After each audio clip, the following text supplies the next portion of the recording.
Welcome to Athletes to Entrepreneurs, the Alumni Journey. I'm Rob Finkelstein, CEO and founder of Alumni Direct, and we've set out to create a platform to help people networking through their common bonds. And whether it's an alumni from a school, whether it's a fraternity, sorority, athletes, we're looking to create content to truly provide value.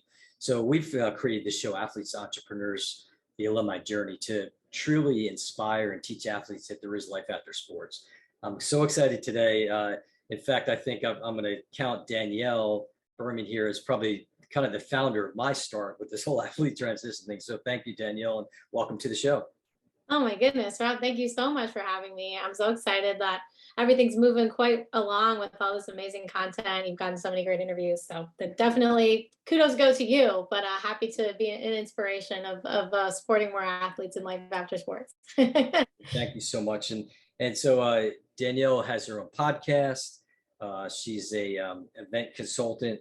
And most importantly, the thing we're talking a lot about today is she's the founder of Tackle What's Next, and they're doing a lot of great things. We'll ask her questions on that. So I always try to make it fun. And I talked to Danielle a little bit before. A lot of times when I have these athletes, I'm like, hey, what'd you do growing up playing sports? So Danielle said she played sports reluctantly. She's got some brothers that played sports. So we can talk a little bit about that. So kind of tell me, I guess, growing up and whether it's playing or just, following your brother's footsteps, how did sports kind of shape your early years leading up to college? Yeah, it's such a good question. I love playing sports reluctantly. I've never phrased it like that, but it's 100% true. I really only played sports because that was just like what my family wanted us to do from a young age. I played softball and soccer and, I cheerleaded. I was just doing all kinds of different things, played volleyball. And it was really mostly I followed my friends and were like, what sport are they playing? I'll do that because I want to like have fun and have friends. But I really also was big into musical theater and theater in general. I loved the behind the scenes aspect. Like I just like there's somebody doing things behind the scenes. They know the ins and outs. And so like playing sports in middle school and a little bit in high school and then also doing that. I think for me, sports was always just such a big community. I loved the team behind it. I loved being able to hang out with my friends, have this connection, see them after school, travel to games with them. But at the same time, I think for my family, sports was just a big part of our day. We were big football fans growing up in Baltimore, we were big Ravens fans. So my family on a typical Saturday, we were going to my brother's lacrosse game and then my brother's baseball game. And then I had cheerleading and then, we were at a football game. So we were just always around different sporting events. And I think for me, it was just always a natural part of my growing up was like, okay, we have practice and we have games and this is how it is. But I think for me, kind of sports has really been a consistent part of my life. I look forward to games. I look forward to going. When we have friends and family that have their kids have T-ball games, I'm always like, oh, it's so fun. Like, I just think it's exciting to go and support. And, I think those lessons that a lot of people learn from sports are the same with me. I think I learned a lot about falling down, failing, getting back up. I think I learned a lot about building relationships with people that are totally different from me, right? But I would say my sports career came to an end very young because I just didn't really have the passion for it, and the talent was definitely not in my genes. So for me, I just became more interested in like how do all these big sporting events happen and how do these things even unfurl, and that's where I kind of went into the industry in that way. So definitely stayed a part of my life in a unique way. Yeah, it's funny because I'll talk about it and then I'll ask somebody, do you ever want to be a professional athlete? And they'll say, yeah, especially obviously the ones that played.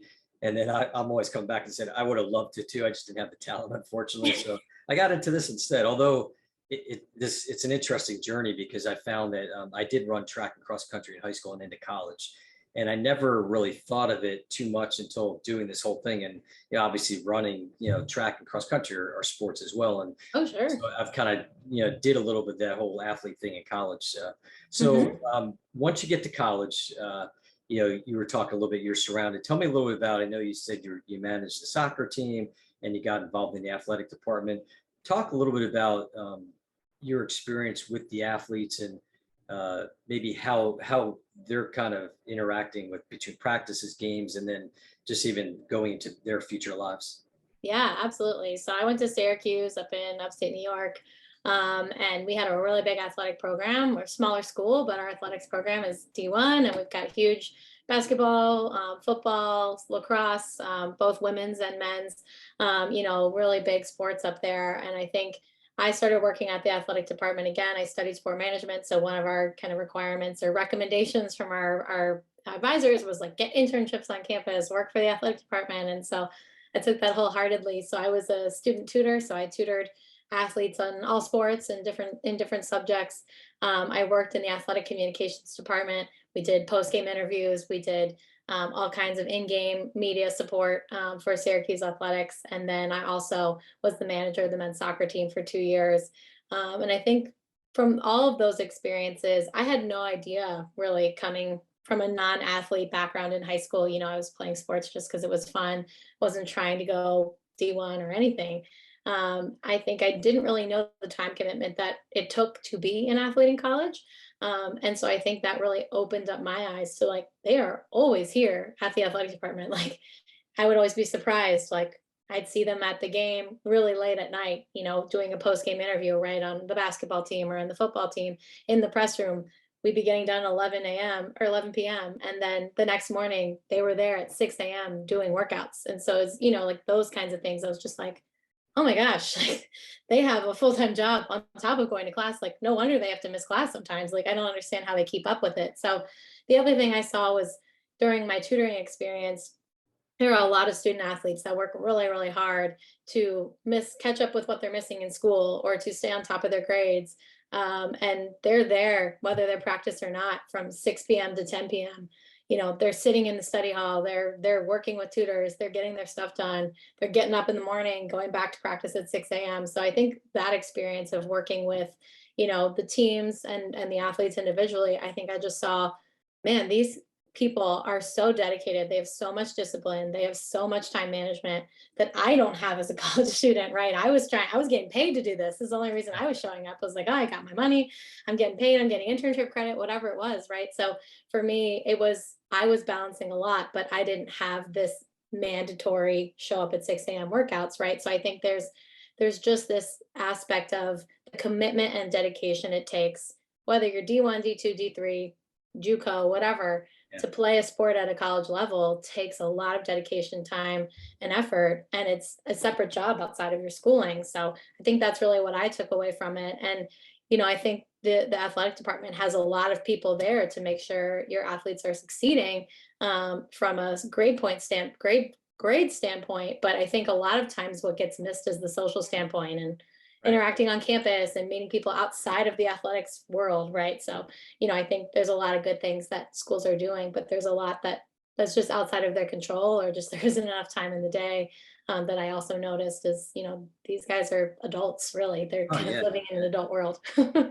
for sure. So how, this is interesting. So, and I'm sure it was prevalent when you were at school. When I was at school, social media didn't exist. But anyway, what, especially being in communications, talk a little bit about how, and I'm sure maybe even since you've been there, it's changed, but talk a little bit about how the school helped athletes in this area. And again, if it wasn't prevalent when you were there, maybe knowing some of the things these schools are doing now to kind of Yeah. teach athletes and help them with social media and kind of avoiding some of the pitfalls. Yeah, I think it's a great question. I mean, when I was there, Instagram was pretty new.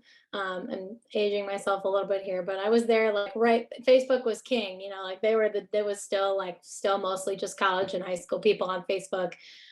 Twitter was around, but it was still pretty, kind of new. There was no TikTok, there was no Snapchat, none of that was there. And so I think there were a lot of things. I mean, I remember being a high school senior and being told by our college counselors, like, do not post stuff that you don't want colleges to see on your social accounts. And I think they definitely did similar things at Syracuse with the athletes that were there.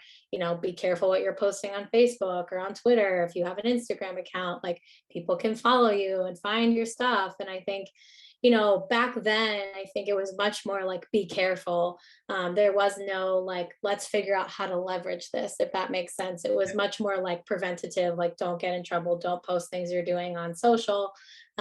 Now I think there's obviously which I know we'll get into, all these new laws around promoting yourself as a college athlete, making money off of your image and your name, your likeness. now I think the education is more around how do you leverage a brand? How do you leverage a platform? How do you use social media to actually create opportunities for yourself? Where back then, I think social media was not a means to make money. We're 2010, 2011, 2012. We were really back in like the early stages of where it was mostly just social networking connections, like more to kind of like show your friends what you were doing that were at school or at home. So again, it was more just like don't post anything you wouldn't want someone to be able to look up on the internet and see. Versus now, I think the pressure is on for young people playing sports to have a perfect brand and to have social media looking amazing, which, people that are 5, 10 years younger than me are, they're in their early 20s and they're mastering branding and social media.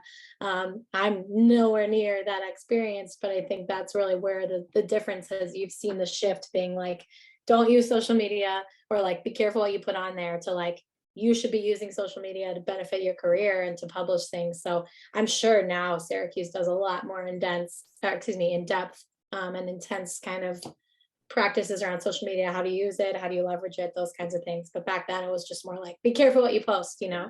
It's interesting because I think you're looking at two things. One, you still need to worry about what you post from the negativity Oh, side. sure. We've seen like so many coaches and people getting in trouble. And I think it was funny. I was talking to one guy on the show, and he's older like myself, but he's talking about this experience when they went to a baseball game with like the night before they're all partying, but it was something that they got to the game, they're tired of. But nowadays, that one phone video, and it goes viral. So some of the things that we've been working on and trying to get, as we're working with different resources to help athletes, is looking at people to kind of help to guide. And so whether it's alumni athletes or people that have gone through it before. I mean, there's one guy I was talking to, and he had a real interest in going back to his school and other schools and just working with the athletic department, the athletes, to kind of teach them, I guess, the power of the good and the bad of social media. But Yeah. you kind of led me into my next question, which I talked to before, is talk a little more about NIL, name, image, and likeness, and give me your thoughts on how you think it is. Do you like it, or do you see, like, maybe talk about the positives and the negatives? Yeah, sure. I think overall NIL is a long time coming, and I think it is a really important step towards reshaping the college sports landscape. And, I think people will definitely disagree with me, but I feel strongly that the college sports landscape could use some updating. And that it's about time that these kids that play at huge programs where coaches make hundreds of millions of dollars should at least be able to make some chunk of change to set themselves up for their next chapter, whether it's professional sports or not. And I do think that that is the right thing to do. I do also see a lot of the negatives that people are saying. I mean, I think the way that everything was rolled out is very chaotic, and it kind of happened overnight, right? All of a sudden, the NCAA was like, "Well, we're not going to be able to stop this, so we may as well let everybody do it." But unfortunately, I think the pressure really fell on understaffed athletic departments and their athlete development teams, who are already understaffed, trying to get them to go to career fairs or trying to get them to talk to them about, any of the challenges they're having off the field, off the court. Usually these are one or two people per department. Even at bigger schools, maybe three or four, and they're dealing with hundreds, if not thousands, of student athletes that are on campus. And a lot of those people were in charge of figuring out what they were going to teach their athletes around name, image, and likeness, with no rules, no idea what was going on, only a couple months of heads up to figure it out. For some people, no heads up. And I think that's where we really are lacking, is there's no consistent education. Every state law is a little different. Um, Again, I think it brings a lot of questions around equity, because at the same time as you are giving everybody a chance to really maximize their name, image, and likeness, these are young kids. We want to make sure that they're not being taken advantage of, that, the same issues that befall pro athletes are not now befalling 18-year-old athletes. And you've seen some states even open it up to high school athletes, which can get really tricky because these are minors. So, I think that there's just a lot of big questions. These are usually young kids that don't have a ton of experience signing contracts. They are really excited about money coming into their pocket, if it's $500 or if it's $500,000. And so I think there needs to be standardized education from, whether it's the NCAA level or the conference level or the school level, saying, here's what you need to know. And you've seen a lot of schools start partnering with different organizations to provide resources, which is great. But I think you can see some of the articles out there now. A lot of athletes are saying, I don't know what I'm doing and I'm afraid to sign something because I don't know what I'm signing and I don't have this education. So I do think that even though it would take some time, I think mandating some kind of NIL education for all student athletes coming into universities from now on, and making sure the upperclassmen are have the same education would be really helpful. And I know schools are trying to kind of scramble and piece things together as well. So, it's easier said than done, of course, but I do see the positives as it really does allow women and, people that are playing sports at lower level schools or schools that don't usually get huge TV deals or they get a ton of opportunities. They're allowing these athletes that don't necessarily always have an opportunity to play pro sports after school, to really cash in on their local deals or their niche audience. Um, but I do think, unfortunately, there's always the flip side, which is there's no education. There's a lot of miscommunications. There's a lot of regulations that are coming out now. So I think it's just a little scary and daunting for a lot of these kids going, who am I listening to? Who do I trust? How do I figure this out? And overworked school employees that are kind of like, we have too many people to worry about. Let's wait till problems come to us versus trying to be proactive, which is sadly just what they probably have the bandwidth to handle. So, I think there's a lot of really good things coming out of it. I think it's a good positive direction, but I really do think we need to kind of rein it in and make it more systemized for people to be able to really take advantage of it safely, I guess is the big thing. Yeah, no, I was talking to one former NFL player, and he thought it was great, and obviously wished that when he was, Yeah. it was there. However, his concern, like kind of alluded to too, is just even the financial aspects of it. Is that it's great that athletes are getting paid, I'm with you 100%. I think they deserve to be. The flip side is all of a sudden, like, how do they manage their money?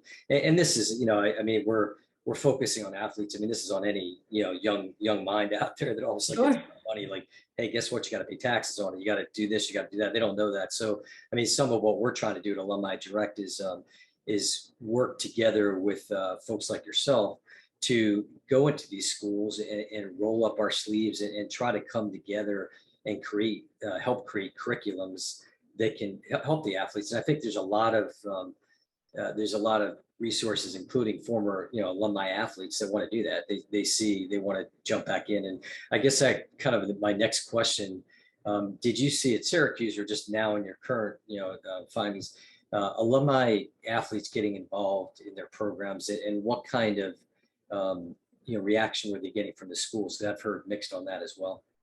Yeah, I really think it's school dependent, honestly. I mean, I think there's obviously the alumni that I've met from Syracuse, that have done some work, former athletes working in the school, have both positive and negative experiences, but I think it really depends on what they're trying to do. I mean, I think at the end of the day, the alumni connection is huge and so important because if a student athlete at Syracuse, let's just use that as an example, sees someone else coming that's been in their shoes, that's moved on. Here's how I took advantage of the network. Here's how I took advantage of, my next steps as a pro athlete or my next steps moving out of athletics. I think they're the mouthpiece that people are going to listen to versus the career development person on campus or, me going in, for example. So, I think at the end of the day, it is so important for alumni to give back to their schools, but also just to fellow athletes. And so I will say I know several folks, and I'm sure you're familiar with some of these people too, that go into their programs and they say, hey, coach, or hey, athletic department contact, I want to give back to the student athletes in my school. I want to support. I want to do a workshop, or I just want to have a conversation, or I want to come in and talk to them. And so I really do think that's important because the value of storytelling and sharing experiences cannot be overstated. These are young people, like you said, they don't have a ton of life experience when they're now possibly signing for a lot of money deals. Maybe they're getting a lot of awareness online. You never know. And they probably haven't experienced this before because they're so young. And so it really is about giving them peers or folks that they can look up to say, they've been in my shoes. I can trust them. I can trust what they say. And at the same time, also knowing that the school can really use that person as an alumni and say, hey, we have this alumni that's coming back. to me, it's easier to get your foot in the door if you've played at that program. If you have some kind of notoriety around campus, that's even better.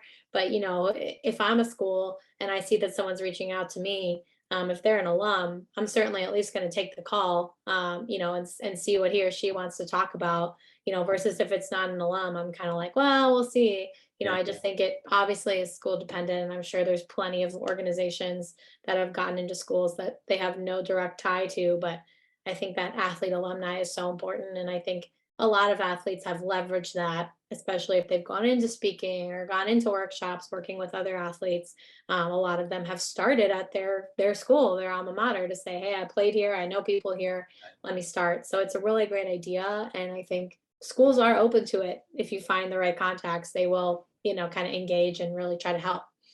Yeah, no, definitely going in and having that liaison that has to tie to the school definitely helps out. So now, I want to talk a little more about athlete transition. So, one thing was interesting. I was talking to a college coach, and he was saying he preaches to his athletes that, listen, 0.0000001%, of these athletes make it to the professional level or beyond, so to speak, or star athletes. So he encourages them to study and do the different things. So talk about, because I know this is kind of now getting into your wheelhouse as far as tackle what's next, but now these athletes, they're finished, they've had all this team sport and doing this stuff and practice preparation all their time. Talk a little bit about what's next and some types of advice that you give to them. Yeah, I mean, I think the coach you talked to is 100% right. I mean, every single athlete on the planet is going to leave sports probably before they're 40, minus the 0.0000001%, which is just Tom Brady. And I think for guys like him, he's one in a million. And I think for every Tom Brady, there's probably 100,000 other people that worked just as hard and did not get to that level. And so I think to your point, there's a lot that athletes need to be juggling. And I talked about it earlier. There's a lot of responsibilities you have, especially on campus, but even as a professional athlete, there's a lot you have to be doing. But at the same time, if you're not thinking about what's next, you're falling behind. And I think that's something talk about a lot, is the opportunity cost of not thinking about what's next, right? I would say probably a third of athletes get to actually decide when they retire, probably less, which means the majority of athletes, their careers end out of their control. So they don't have control over when they put the pads on, or when they put the cleats on for the last time, or when they shoot the basket for the last time. And I think that's really hard to grapple with. It's like getting fired from a job or getting laid off from a job, right? You are now like, well, now what do I do? Where do I go? How do I figure this out? But it's amplified because this may have been the only thing you've really focused on for a decade plus of your life since you were a young kid. And so I really do think that the more you can start to think about your next chapter, and that doesn't mean getting a part-time job or going and doing internships, right? We know these people have limited time. We have people already very overcommitted in their athletic school career, whatever that is. But really starting to talk to yourself and talk to other people around you about your interests outside of sports, and making sure sports is not your identity. I think that's a really big thing we see with people we talk to and work with, is people have their whole identities wrapped up in being an athlete. And that's just something you do. That's your job. It's not healthy. I think it's not just an athlete problem, right? We have a lot of people that identify themselves with their careers. But for a lot of lawyers, you can go find a job at another law firm and it won't be super hard. If you're playing in the pro sports world, there's only one NBA, there's only one NFL, there's only one WNBA. You can play internationally, but it's not the same. So, if you can't make it to that big league, regardless of sport, or you can't make it to the Olympics, that's it. There's no other alternative to say, oh, well, I'll just go into this type of law, or I'll just, jump into this different medical practice. So, I think there's this really big piece of advice that people give athletes, which is this should be your only focus. And I think that's wrong. I think it puts a ton of pressure on people. It causes a lot of anxiety and stress. Unfortunately, we've seen a ton of suicides in college sports levels. This year alone, we've seen 4 or 5 college athletes commit suicide. And there's a ton of pressure on these kids. They're told, this is what you're good at. You have to do this. by the way, you also have to go to school. By the way, you should also be perfect on social media. By the way, you also have to have a great group of friends. You have to be perfect. And Yeah. the pressure that we put on young people because they're so good at one thing to say, you're an athlete. Just do that. Don't worry about anything else. If you lose the game or if you fail at being an athlete, that means you are no longer valuable, or your one thing, who you are, is no longer there for you. And so that's the biggest thing we talk about is you have to move yourself outside of being an athlete and just saying it's something you do. It's not who you are. So you play sport. That's something you do for your job. Just like I drive to work and I do my job, right? For me, it's not who I am. Like I don't go to people and say, oh, I work on a computer every day. I'm a consultant. Like that's who I am. If I don't get a client, I'm not a person anymore. No, like I am a person. Right. Here's who I am, and this is my job. So that's a huge part of it, and it's not an easy process. And I think that's really the first step that we talk about a lot with Tackle What's Next is you have to have these conversations, just like you're doing. Talking about what sport has meant to you and what it's taught you, and taking all the good from sport, and then recognizing all the harmful or like kind of challenges that have come out of it, and then being able to really put your energy and time into other things that make you excited. And so, like I mentioned, the opportunity cost of waiting is that you're doing this after you've already left sports, and it's way harder. You don't have the connections, the inner circle, the comfort of having your sport still. So for us, we're always trying to talk to younger and younger athletes about start thinking about now, like what do you want to do when you're 30? What careers are you interested in? Who can you network with? Who can you talk to? But also like do you love painting? Like great, like try painting a couple times a week, right? Like Yeah. have an outlet that has nothing to do with a stat line, that has nothing to do with your sport. You have other groups of friends that are outside of your sports team.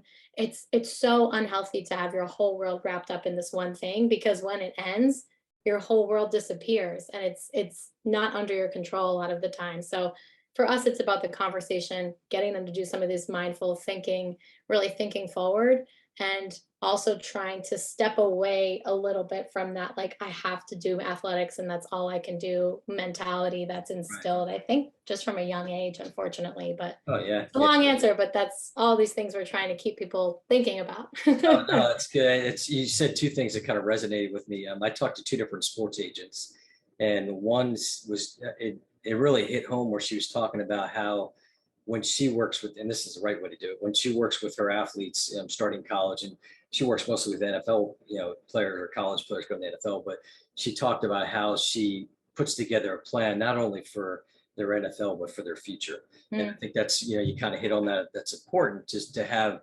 what else are you going to do, and to yeah. kind of start, what you like to do, and building that big picture. And then the other guy was talking about how most athletes, uh, they don't network and connect when they should, which is when they're playing. A lot of them wait till afterwards. They're like, okay, I'm done. I was a great athlete, and sign me up, give me $100,000 job. I'm like, no, it's back to your point. If you're Tom Brady, you get it, but a lot of these people don't. So it's interesting. So talk about, I guess, the genesis and of Tackle What's Next, and then what you're doing to help folks out. Yeah, Tackle What's Next really started back in 2019. Like you mentioned at the top, I'm an events consultant, and so I plan a lot of events for companies. And one thing I really have always wanted to do, because I've worked with so many athletes, both in college and outside of college, I wanted to create an event that talked about this challenge of moving from sport to your next chapter. And so I said, let's call it Tackle What's Next. Let's just call it the Tackle What's Next Summit. We'll bring together athletes and execs and have these conversations around how to network, but also like what the challenges are of leaving sports and what the athlete mindset is and the business mindset. And so we did our first one in the fall of 2019, our first event here in the DC area. And then our second event, we were going to do kind of a barnstorming tour of events in 2020. And we did our first one in February 2020 in Miami during Super Bowl week, which was fantastic. We had great turnout. Obviously, you know the end of the story. COVID moved everything virtual. So the really genesis was these events. And we had athletes that supported me that were like, we love this idea. I'll get you speakers. I'll help you connect. So it wasn't me saying, oh, I know all these people, I'll bring it together. It was just like you mentioned, the networking, having a couple of contacts that believed in what I was doing. And we're like, okay, you need someone here. I know somebody, let me connect you. or bringing in brands that they had met with before and said, hey, I think this would be a great opportunity. But I think for kind of Taco What's Next as it is now, I mean, we really noticed that the connection itself, just the conversation, was a shock to people almost. Like they were like, no one's doing this. Like, where are these conversations? I've never had this conversation before. And that to me, I think stood out is we're kind of missing the first step in a lot of these things. We're trying to get athletes to just go get jobs, go get jobs, go get jobs, but they don't know what to expect. They haven't been taught what this experience is going to be like. There's a lot of grief involved. There's a lot of kind of like changing your identity and shifting who you are. There's a lot of just challenges, struggles, anxiety, depression that can come with it. So it's not just as easy as put your resume out there and start looking for jobs, because everybody wants something that's going to make them fulfilled and happy.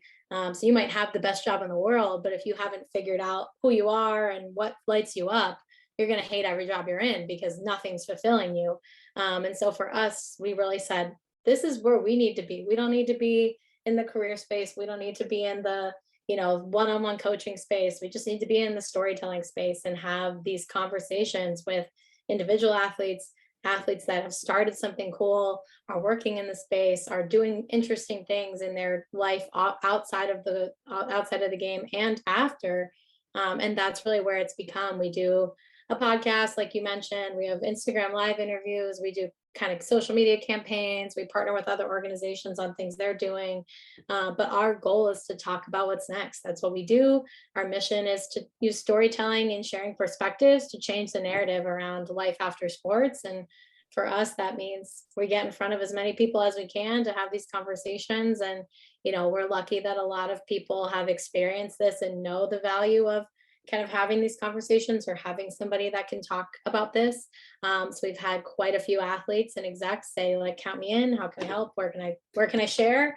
And I think for me, that's just shows the real power of sharing perspectives and getting people together. So that's what we focus on is events, webinars, in-person events. Eventually, we're trying to get back to those now, but definitely online events, connections, interviews, content, just to keep those conversations rolling. That's what we're about. That's great. So how can people find you? Where you give us, this is, I always joke around at the beginning, or not joke around to them. I mean, the 30,000 foot in the beginning, now it's the Danielle commercial. Where can people Yes.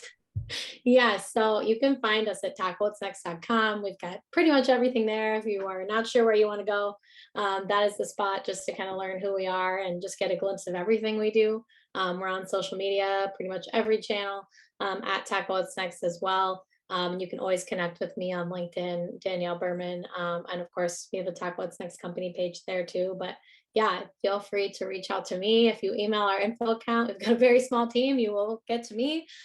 So you can always email us as well and let us know what you're interested in learning more about, and more than happy to chat with anyone that's interested. So thanks for letting me plug us, Rob. Yeah, no, that's great. And I will vouch, she is phenomenal. And like I said, she started this whole journey, Alumni Direct's journey into this whole sports and athletes, entrepreneurs. You again are one of the founders, so to speak, of helping us kind of spring this thing off. And I appreciate that.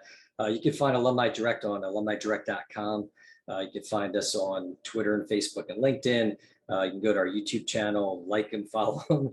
And we want to continue doing this show and other types of events and shows with different content, because we truly see the value of helping alumni out in different avenues, and especially in this sports world. And we all know that this whole athlete transition is an issue. We talked about, the mental health issues, but not only that, but just helping these athletes just, get into that journey of entrepreneurship and finding different things that they can do with life. So thank you everybody again for joining us. Look out for the next show, and we will see you soon.